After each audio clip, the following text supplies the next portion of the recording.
জন্মদিনের কেক কাটাকে কেন্দ্র করে বরিশালে ছাত্রদলের দুই গ্রুপের মধ্যে সংঘর্ষে রবিউল ইসলাম নামে এক ছাত্রদল নেতা নিহত হয়েছেন। এই ঘটনায় আহত হয়েছেন অন্তত আরও ৮ জন। নিহত রবিউল ইসলাম জাহাঙ্গীরনগর ইউনিয়ন ছাত্রদলের সহসভাপতি। সোমবার সন্ধ্যায় বরিশালের বাবুগঞ্জ উপজেলার জাহাঙ্গীরনগর ইউনিয়নের আগরপুর কলেজ গেট এলাকায় এই ঘটনা ঘটে। স্বজনরা জানান, জন্মদিনের কেক কাটার সময় প্রতিপক্ষের ফিরোজ, ইমদাদুল সহ ২০-২৫ জন ব্যঙ্গাত্মক কথা বলে।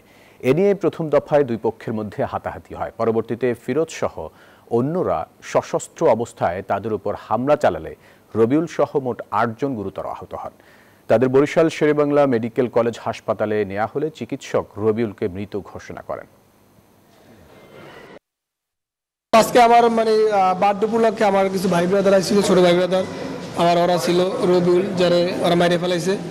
তারা বিভিন্নভাবে মনে করেন যে উস্কানিমূলক কথাবার্তা বলতো, আগে থেকে এরা আমাদের পিছনে লাগিয়ে থাকতো। খেলাচেলি চলতেছে, ওই জায়গায় ধাক্কার ভিতরে হয়তো বা কোথাও ছিটকা পড়ছে। আমি এরকম ভাবছিলাম যে আমার স্বাস্থ্য ভাই একটা ভ্যান ছিল, ভ্যানের উপর পড়ে গেছে, এরকম গুল্লা মাইরে পড়ে গেছে। তখন আমি তারা ধরে দেখি যে তার শরীরে কোপায় তারে জখম করে ফেলাইছে।